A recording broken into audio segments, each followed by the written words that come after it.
शिमला में गर्मा गर्म मैगी बेचने वाली के लिए आया दिल्ली के अमीर टूरिस्ट का रिश्ता। ईशानी के पिता जैसे ही सब्जियां बेचकर घर आते हैं तो ईशानी की माँ कहती है, आ गए जी आप सब्जियां बेचकर। आज सब्जियां अच्छी तरह बिकी या रोज की तरह कम ही बिकी? क्या बताऊं करुणा, आजकल तो सब्जियों में कमाई हो ही नहीं रही है।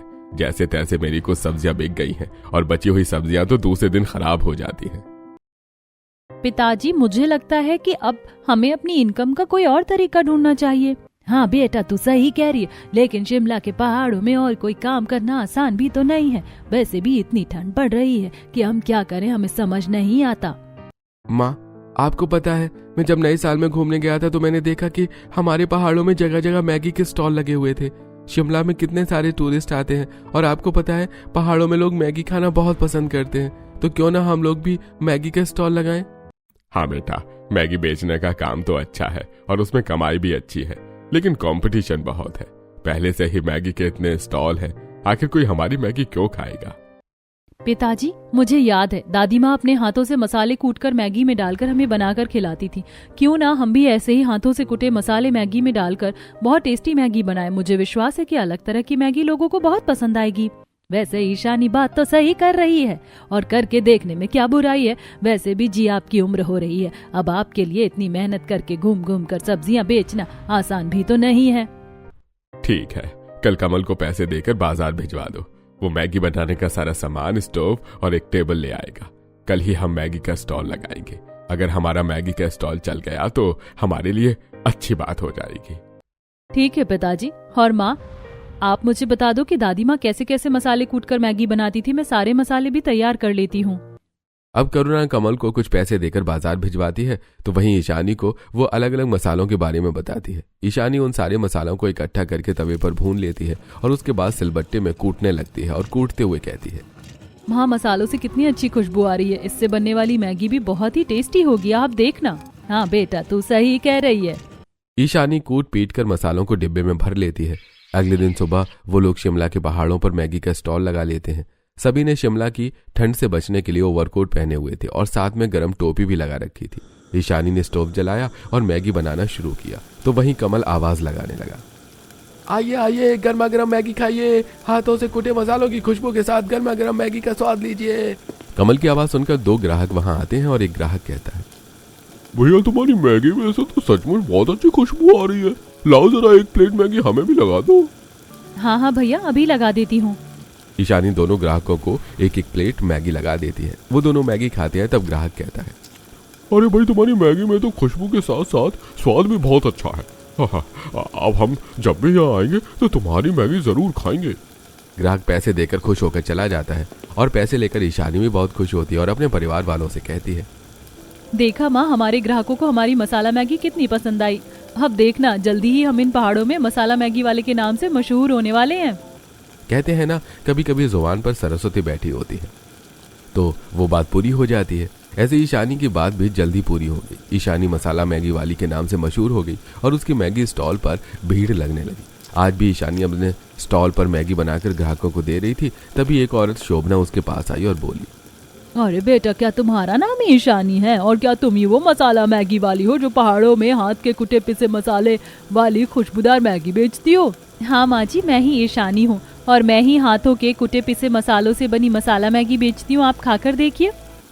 ईशानी उस औरत को मसाला मैगी बनाकर दे देती है। वो औरत मसाला मैगी खाती है और कहती है, बेटा सचमुच तुम्हारी मैगी तो बड़ी ही स्वादिष्ट है और तुम भी बड़ी सुंदर और प्यारी बच्ची हो। शोभना के मुंह से अपनी तारीफ सुनकर और उसके घर वाले बहुत खुश होते हैं। ये तो थी ईशानी। अब आइए आपको दिल्ली ले चलते हैं, जहां मोहित अपने दोस्तों से बातें कर रहा है। बातों बातों में ही वो अपने दोस्तों से कहता है, यार इस बार तो न्यू ईयर में हम हर बार की तरह शिमला घूमने गए ही नहीं। मुझे तो शिमला के पहाड़ों पर ठंडी ठंडी वादियों की बहुत याद आ रही है। हम लोग शिमला चलने का प्लान करते हैं, तुम लोग बताओ कि कब चलना है शिमला। यार मोहित, तुझे तो पता है कि इस बार हमारे कॉलेज के एग्जाम लेट हो गए थे, इसलिए हम नहीं जा पाए, लेकिन तू चिंता मत कर, हम जल्दी शिमला घूमने का प्लान बनाते हैं। हाँ यार, पिछली बार की तरह इस बार भी खूब मस्ती करेंगे और खूब रील्स बनाएंगे। पिछली बातें करने के बाद मोहित अपने घर आ जाता है, जहां मोहित की माँ लड़कियों की फोटो देख रही थी। मोहित की माँ उसे देखकर कहती है, अरे आओ आओ मोहित बेटा, मैं तुम्हारा इंतजार कर रही थी। देखो पंडित जी ने कितनी सारी लड़कियों की फोटो भिजवाई और देखो ये लड़की तो बहुत ही सुंदर है, राधा नाम है इसका, बिल्कुल राधा की तरह दिख रही है। तुम इसे देखकर फाइनल कर लो तो कल ही हम इसे देखने जाएंगे। मोहित भी सोफे पर आकर बैठ जाता है और राधा की फोटो ध्यान से देखता है। उसके बाद कुछ सोचते हुए कहता है, ओहो माँ, देखो ना, इस लड़की की आंखें इतनी सुंदर नहीं हैं और ये बाकी लड़कियां भी कुछ खास नहीं लग रही हैं। इनमें से तो कोई मुझे लड़की पसंद नहीं आ रही है। अरे शिवानी, तुम्हारे बेटे को तो कोई लड़की पसंद ही नहीं आती। हर लड़की में ये कोई ना कोई कमी निकाल देता है। मुझे तो लगता है कि तुम्हारे बेटे की शादी इस जन्म में तो होने वाली नहीं है। कैसी बातें कर रहे हैं आप, चुप चुप बोलिए। कोई सपनों की शहजादी उसका भी कहीं इंतजार कर रही होगी। अब देखना यह है कि भगवान उससे मिलन कैसे करवाते हैं। अरे माँ, ये सब बातें छोड़ो और ये बताओ कि हम सब लोग शिमला ट्रिप पर चलें क्या? अभी वहां का मौसम भी बहुत अच्छा है। ऐसा करता हूँ, मैं पहले दीदी से पूछ लेता हूँ। ऐसा कहकर मोहित कोमल को फोन लगाता है और कहता है, कोमल दीदी कैसी है तू, और तेरा बेटा कैसा है? हाँ मोहित, मैं तो अच्छी हूँ। वैसे तुझे मिले काफी दिन हो गए, बता तू कब आ रहा है? दीदी मैं तो कह रहा हूँ कि तू यहाँ आ जा, हम सब मिलकर शिमला ट्रिप पर चलेंगे। वैसे भी मैं इस बार शिमला गया नहीं और शिमला का मौसम भी बहुत अच्छा है। सचमुच साथ चलेंगे तो बहुत मजा आएगा। मोहित जाना तो मैं भी चाहती हूँ, लेकिन तुझे तो पता है ना कि अभी मेरा बेटा छोटा है, तो मैं पहाड़ों में इतनी ठंड में नहीं जा सकती। इस बार तो अपने दोस्तों के साथ चला था, अगली बार हम सब साथ में जाएंगे। ठीक है कोमल दीदी, कोई बात नहीं, हम फिर कभी चलेंगे। बात करने के बाद मोहित फोन रख देता है और अपनी माँ को ये सारी बातें बताता है। ये सुनकर शिवानी कहती है, बेटा कोमल सही कह रही है। वैसे भी तुझे तो पता है कि पिछले कुछ दिनों से तेरे पिताजी की भी तबीयत ठीक नहीं है, तो तू अभी अपने दोस्तों के साथ शिमला घूम कर आ जा, अगली बार हम लोग साथ चलेंगे। और ऐसे ही मोहित अपने चारों दोस्तों के साथ शिमला ट्रिप प्लान कर लेता है और वो लोग शिमला के लिए निकल पड़ते हैं। शिमला पहुंचकर सभी एक होटल में रुकते हैं और उसके बाद फ्रेश होकर घूमने निकल पड़ते हैं। वो लोग शिमला के पहाड़ों में घूमते हैं, फोटोज क्लिक करते हैं, रील्स बनाते हैं। उसके बाद मोहित कहता है, यार मुझे बहुत भूख लग रही है, चलो कुछ खाते हैं। यार मोहित, शिमला में आकर पहाड़ों की मैगी नहीं खाई तो क्या खाया, चलो मैगी खाएंगे। हाँ यार साहिल, वो सामने एक बड़ा सा रेस्टोरेंट दिखाई दे रहा है, चलो वहीं चलकर मैगी खाते हैं। अब सभी लोग उस मैगी के रेस्टोरेंट में पहुंचते हैं। सभी लोग टेबल पर बैठते हैं और फिर मोहित वेटर को मैगी का ऑर्डर देता है। थोड़ी देर में वेटर मैगी लाकर सामने रख देता है, जिसे खाकर सुमित कहता है, यार पहाड़ों की मैगी का नाम तो बहुत सुना है, लेकिन ये मैगी तो बहुत ही फीकी दिखाई दे रही है। हाँ तू कह तो सही रहा है सुमित, लेकिन खाकर देखते हैं, क्या पता खाने में टेस्टी हो। अब चारों दोस्त अपनी अपनी मैगी खाने लगते हैं। मैगी खाकर सुमित कहता है, यार इस रेस्टोरेंट की मैगी तो बहुत महंगी है, लेकिन टेस्ट तो बिल्कुल भी अच्छा नहीं है। हाँ यार, बस जैसे तैसे इसे खाकर खत्म ही करना है। ऐसा कहकर सभी दोस्त मैगी खा लेते हैं और रेस्टोरेंट के बाहर निकल जाते हैं। फिर रेस्टोरेंट के बाहर ही खड़े होकर आपस में बातें करने लगते हैं। यार पहाड़ों की मैगी तो बहुत मशहूर होती है, लेकिन मुझे तो ये मैगी बहुत ही बकवास लगी। हाँ यार, मैगी खाकर बिल्कुल भी मजा नहीं आया। पीछे खड़ी एक औरत उन लोगों की बातें सुन रही थी। वो उनके पास आकर कहती है, बेटा पहाड़ों की मैगी सचमुच बहुत स्वादिष्ट होती है, लेकिन सही जगह पर जाकर खाना पड़ता है। ऐसा करो कि तुम लोग यहाँ से सीधे जाकर दाहिने मुड़ जाना, वहां पर एक बड़ी प्यारी सी लड़की मैगी का स्टॉल लगाती है। उसकी मैगी से दूर से ही खुशबू आती है। वो हाथों से कुटे मसाले डालकर मसालेदार मैगी बनाती है। तुम्हें वहाँ मैगी खाकर मजा ही आ जाएगा। अरे वाह चाची, आप सच कह रही हैं, तो ठीक है, फिर हम अभी वहां जाकर मैगी खाएंगे। उसके बाद सब निकल जाते हैं मैगी वाली के स्टॉल पर मैगी खाने। थोड़ी देर में सभी वहां पहुंच जाते हैं तो देखते हैं कि सामने मैगी के स्टॉल पर एक आंटी मैगी बेच रही हैं। ये देखकर मोहित कहता है, यार वो आंटी तो बता रही थी कि कोई सुंदर सी लड़की मैगी बेचती है, लेकिन यहाँ तो आंटी मैगी बेच रही हैं। शायद ये वो स्टॉल नहीं है जिसके बारे में वो आंटी बता रही थी, और मुझे यहाँ वहाँ की मैगी खाकर अपना मुंह का स्वाद और खराब नहीं करना है। हाँ यार मोहित, बात तो तू सच कह रहा है। हालांकि उन आंटी ने तो यहीं का पता बताया था, शायद हम गलत जगह पर आ गए हैं, चल वापस चलते हैं। यही सोचकर वो लोग वापस होटल चले जाते हैं। अगले दिन फिर से वो लोग इस रेस्टोरेंट के सामने से गुजर रहे थे, तभी शोभना उन्हें मिलती है और कहती है, अरे बच्चों फिर क्या हुआ, तुमने खाई पहाड़ों की असली मैगी उस सुंदर लड़की के हाथों से? नहीं आंटी, हमें तो वो स्टॉल मिल ही नहीं पाया। शायद हम सही जगह पहुंचे ही नहीं, क्योंकि जहाँ आपने बताया था वहाँ तो एक आंटी ने मैगी का स्टॉल लगाया था। हमें कोई भी लड़की नजर नहीं आई। अरे बेटा, हो सकता है तुम जिस समय पर गए हो वहाँ पर वो लड़की ना रही हो। दरअसल उस एरिया में मैगी का वही एक स्टॉल है। आज तुम लोग फिर से जाओ और वहाँ की मैगी खाओ। तुम हमेशा अपनी इस आंटी को याद करोगे।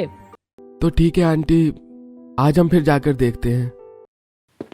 अब सभी लोग फिर से उस मैगी के स्टॉल को ढूंढते हुए वहां पहुंच जाते हैं। तभी सुमित को दूर से ही ईशानी दिखाई देती है। मोहित देखता है कि एक सुंदर सी लड़की लॉन्ग ओवरकोट पहने, चेहरे पर मुस्कान लिए अपने परिवार वालों के साथ मैगी बनाकर लोगों को बड़े प्यार से खिला रही थी और उसकी मैगी से दूर से ही खुशबू आ रही थी। मोहित खुश होकर अपने दोस्तों से कहता है, यार वो आंटी तो बिल्कुल सच कह रही थी। वो देखो, वो लड़की दूर से ही कितनी सुंदर दिखाई दे रही है, उसकी मैगी की खुशबू भी यहाँ तक आ रही है। हाँ तो ठीक है मोहित, लेकिन तू ये बता कि हम मैगी खाने यहाँ आए हैं या सुंदर लड़की देखने आए हैं? सुमित की बात सुनकर सभी दोस्त हंस पड़ते हैं। फिर सब दोस्त वहां पहुंचते हैं। मोहित तो उसे देखते ही जैसे उस पर अपना दिल है हार बैठता है। तभी सुमित उससे कहता है, क्या हो गया मोहित, कहाँ खो गया तू? मैगी नहीं खानी है क्या तुझे? हाँ यार, खानी तो है। अब सुमित ईशानी को 5 प्लेट मैगी बनाने के लिए कहता है। ईशानी मुस्कुराकर उन लोगों के लिए 5 प्लेट मैगी बनाती है और सभी लोग मैगी खाते हैं। फिर विकास मैगी की तरफ देखते हुए इशारे करते हुए कहता है, यार सचमुच ये पहाड़ों वाली मैगी खाकर तो मजा ही आ गया। मोहित के दोस्त मोहित से बातें कर रहे थे, लेकिन मोहित उस लड़की को ही देखे जा रहा था। मैगी खाने के बाद सभी लोग अपने होटल वापस आ जाते हैं और रात को आराम करते हैं, लेकिन मोहित रात भर उस लड़की के ख्यालों में खोया रहता है। सुबह सभी लोग अपने बस से वापस घर आ जाते हैं। घर पहुंचकर मोहित अपने घर वालों को शिमला की सारी बातें बताता है और वो कहता है, माँ पता है इस बार हमने एक लड़की के हाथों की बनी हुई मैगी खाई। माँ वो लड़की सचमुच बहुत ही टेस्टी मैगी बनाती है और दिखने में भी बहुत सुंदर है। अरे भाई इस बार तो ये शिमला से ज्यादा उस लड़की की तारीफ कर रहा है। इसे पूछो कहीं अपना दिल तो नहीं दे आया उस लड़की को। अजी क्यों छेड़ रहे हैं मेरे बेटे को? आप चुप ही रहा कीजिए। वैसे बेटा, हमारे कॉलोनी के जो खन्ना साहब है ना, उनकी बेटी अमेरिका से पढ़कर लौट आई है, तो आज उसे चलकर एक नजर देख ले। अगर तुझे पसंद आ जाए तो हम तेरी शादी की बात पक्की कर देंगे। मोहित भी खन्ना साहब की बेटी को देखने के लिए हाँ कह देता है। शाम को सभी लोग खन्ना साहब के घर जाते हैं, जहाँ किरण सभी के लिए नाश्ता लेकर आती है। मोहित किरण को देखता है तो उसे किरण के अंदर ईशानी दिखाई देती है। वो किरण को ध्यान से देख रहा था, तभी शुभम शिवानी के कानों में धीरे से कहता है, लगता है तुम्हारे बेटे को खन्ना साहब की बेटी पसंद आ गई है। देखो उसे कैसे देख रहा है। शुक्र है भगवान तेरा, कम से कम मेरे बेटे को कोई लड़की तो अच्छी लगी। शिवानी ऐसे सोच ही रही थी कि तभी मोहित चौंक कर खन्ना साहब की बेटी से नजरें हटाता है और अपनी माँ के कान में धीरे से कहता है, माँ मुझे लड़की पसंद नहीं है, तुम घर चलो। और इस तरह एक बार फिर मोहित लड़की को रिजेक्ट कर देता है और वो लोग घर आ जाते हैं। तो वहीं दूसरी तरफ ईशानी के पिता ईशानी की माँ से कहते हैं, करुणा अब तो हमारे मैगी का स्टॉल भी बहुत अच्छा चलने लगा है और भगवान की दया से कुछ पैसे भी इकट्ठा हो गए हैं, तो क्यों ना अब हम ईशानी के लिए कोई अच्छा सा रिश्ता देखकर उसकी शादी कर दें।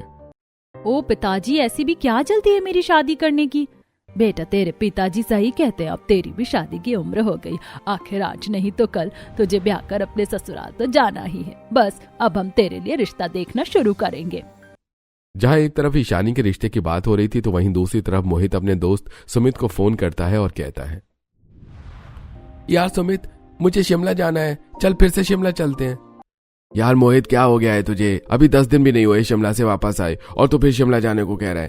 भाई शिमला कोई पास में थोड़े ना है कि कभी भी उठकर चले जाएं। खर्चा भी लगता है और समय भी लगता है, थोड़ा रुक कर चलेंगे यार। यार तुझे अपने पैसे और खर्च की पड़ी है, यहाँ मेरा सोना खाना पीना सब कुछ छूट गया है। अरे ऐसा क्या हो गया भाई?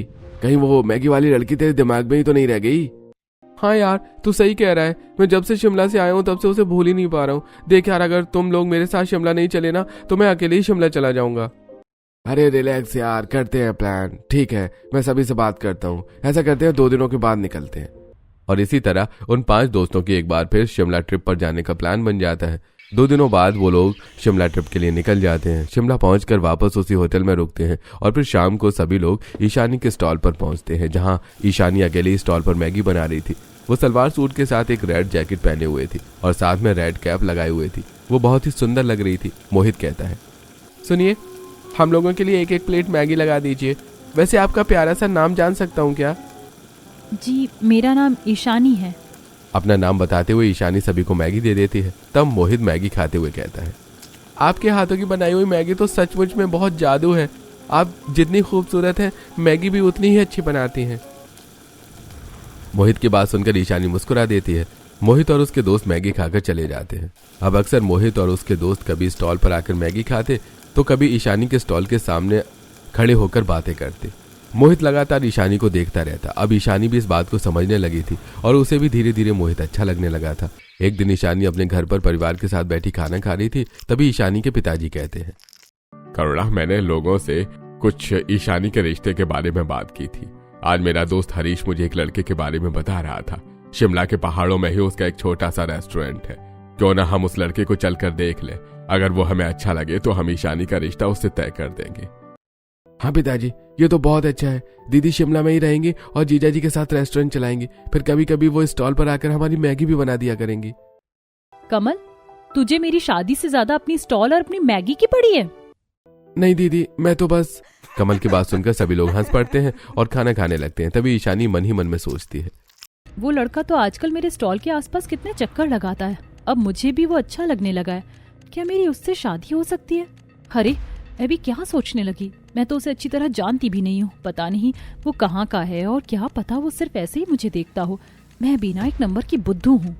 ऐसा सोचकर ईशानी खाना खाने लगती है। अगले दिन ईशानी फिर से अपने स्टॉल पर खड़ी मैगी बेच रही थी। तभी मोहित अपने सभी दोस्तों के साथ स्टॉल पर पहुंचता है और ईशानी से कहता है, सुनिए ईशानी जी, हम सबके लिए एक प्लेट मैगी लगा दीजिए। ईशानी मुस्कुराकर सभी के लिए मैगी बनाने लगती है। तभी कमल वहां आता है और ईशानी से कहता है, दीदी कल पिताजी कह रहे थे ना उनके दोस्त हरीश के बेटे से तेरी शादी की बात चलाएंगे। आज मैंने हरीश अंकल के बेटे को देखा, देखने में बहुत अच्छा है। मैं, माँ और पिताजी उसके रेस्टोरेंट में गए थे। माँ को भी वो लड़का बहुत पसंद आया। अब तो जल्दी तेरी शादी पक्की हो जाएगी। कमल, तुझे दिखाई नहीं देता कि मैं मैगी बना रही हूँ? कहीं भी कुछ भी बोलने लगता है। चल चुप हो जा और मैगी बनाने में मेरी मदद कर। अब कमल मैगी बनाने में ईशानी की मदद करने लगता है। ईशानी मैगी बनाकर सभी को देती है। वो लोग मैगी खाकर होटल वापस आते हैं और तब मोहित अपने दोस्तों से कहता है, यार सुना तुम लोगों ने, ईशानी की शादी की बात चल रही है। हाँ, वो तो इसमें आश्चर्य की क्या बात है। जवान लड़की की शादी की बात उसके घर वाले करते ही हैं। यार विकास, तू समझ नहीं रहा है। मैं ईशानी से प्यार करता हूँ और अपने सिवा मैं उसकी शादी किसी और से नहीं होने दे सकता। हाँ, तो इसमें इतना परेशान होने वाली कौन सी बात है। तू घर चल और अपने परिवार वालों को ईशानी के बारे में बता दे। फिर उन्हें शिमला लेकर आ और ईशानी से मिलवा दे। उसके बाद रिश्ते की बात करके ईशानी से शादी कर ले। सिंपल। ठीक है, तो फिर मैं ऐसा ही करूंगा। चलो घर चलते हैं।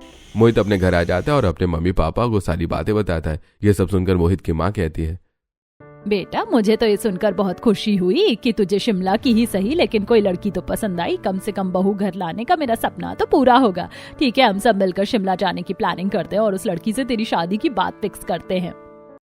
हाँ, ये तो ठीक है, लेकिन कोमल को भी फोन करके बुला लो। सब साथ में जाएंगे शिमला ईशानी के लिए रिश्ता लेकर।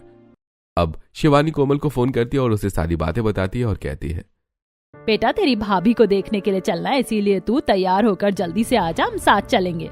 ठीक है माँ, मैं कल ही आ जाती हूँ।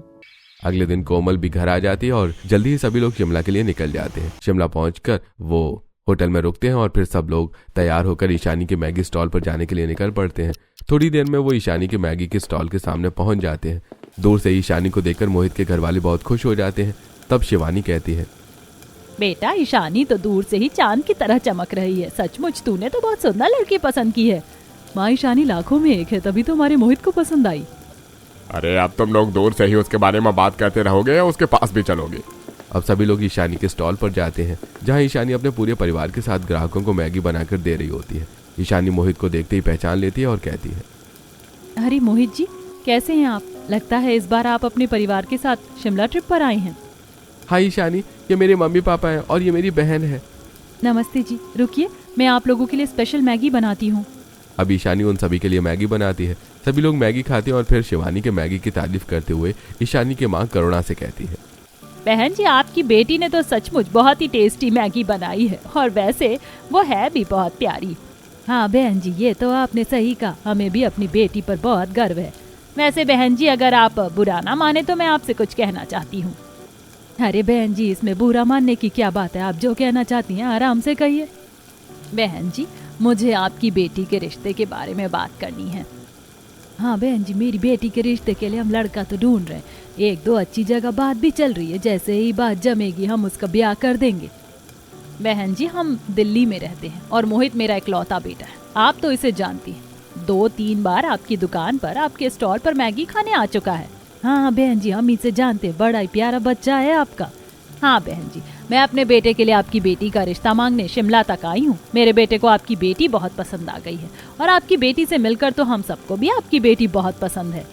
शिवानी की बात सुनकर करुणा हैरान रह जाती है और कुछ सोचने लगती है। थोड़ी देर बाद वो कहती है, माफ करना बहन जी, लेकिन हम शिमला में रहते हैं और यहाँ से दिल्ली बहुत दूर है।